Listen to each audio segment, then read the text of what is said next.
Khedbrahma police દ્વારા 2 વર્ષથી નાસ્તો ફરતો આરોપી પકડાયો। નાયબ પોલીસ મહાનિરીક્ષક શ્રી વિરેન્દ્રસિંહ યાદવ સાહેબ ગાંધીનગર તથા પોલીસ અધિક્ષક શ્રી સાબરકાંઠા વિજય પટેલ નાઓની સૂચનાથી નાસ્તા ફરતા આરોપીઓને પકડવા માટે સૂચન કરેલ। જે સૂચનાથી અન્વયે નાયબ પોલીસ અધિક્ષક શ્રી સ્મિત ગોહિલ સાહેબ તથા ડીએન સાધુ સીપીઆઈ શાસ્ત્રી ખેડબ્રહ્માના સીધા માર્ગદર્શન હેઠળ ખેડબ્રહ્મા પીએસઆઈ એવી જોશી આ દિશામાં કાર્યરત હતા। જે દરમિયાન આજરોજ તેમને બાતમી મળેલ કે ખેડબ્રહ્મા પોલીસ સ્ટેશનનો નાસ્તો ફરતો આરોપી રામજીભાઈ લુકાભાઈ પરમાર રહે બુરિયા તાલુકો કોટડા છાવણી વાળો આજે ખેડવા તરફથી ખેડબ્રહ્મા તરફ આવે છે।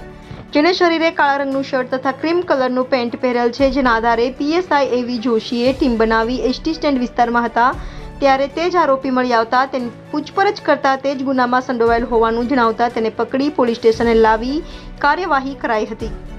રિપોર્ટર જયેશ ઠાકોર સાથે શૈલેષ પટેલ, ઇન્ડિયા 24 ન્યૂઝ, સાબરકાંઠા।